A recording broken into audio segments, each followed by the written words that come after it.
আমরা যাদেরকে আঁকড়ে ধরে বাঁচতে চাই তারা আমাদের কারণ ছাড়াই ছেড়ে যায়।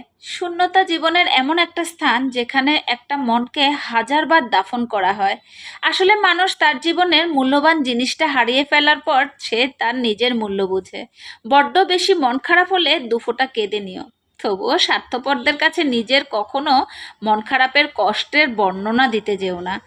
যখন মানুষ কাউকে খুব বেশি ভালোবাসার পরেও তার কাছে ভালোবাসা পায় না, তখন মানুষ নিজেকে ভালোবাসতে শুরু করে। মনে যখন কষ্ট থাকে তখন কাছের মানুষগুলো কেমন অদ্ভুত আচরণ করে। আজকাল বিশ্বাস আর সম্মান দিয়ে ভালোবাসা পাওয়া যায় না। ভালোবাসার টাকা সৌন্দর্যের পিছনে ঘুরে। পরিস্থিতি আমাদের বদলে যেতে বাধ্য করে, তবে নিজের স্বার্থের জন্য নয়, স্বার্থপর মানুষদের জন্য।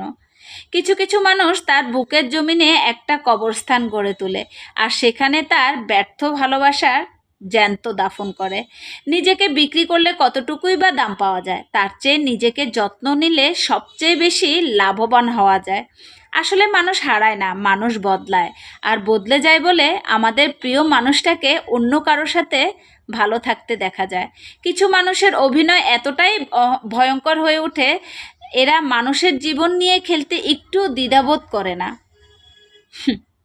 তুমি যদি কাউকে সত্যিকারের ভালোবাসো তবে তার উপর রাগ করতে পারোই, কিন্তু কখনো তাকে ছেড়ে যেতে পারো না। কিছু মানুষ কখনোই আপন হবে না জেনেও আমরা তাদেরকে ভালোবেসেই যাই, হয়তো এটাই আমাদের নিঃস্বার্থ ভালোবাসা। মানুষ কখনো মানুষকে ভয় পায় না, ভয় পায় তার ক্ষমতা আর বিশ্বাসঘাতকতাকে। আমরা তাকেই ঠকাই যে মানুষটা আমাদের জেতানোর জন্য অনেক কিছুর সাথে লড়াই করে যায়। কথাগুলো আসলে কেমন লেগেছে জানি না, এটা একদম আমার মনের কথা।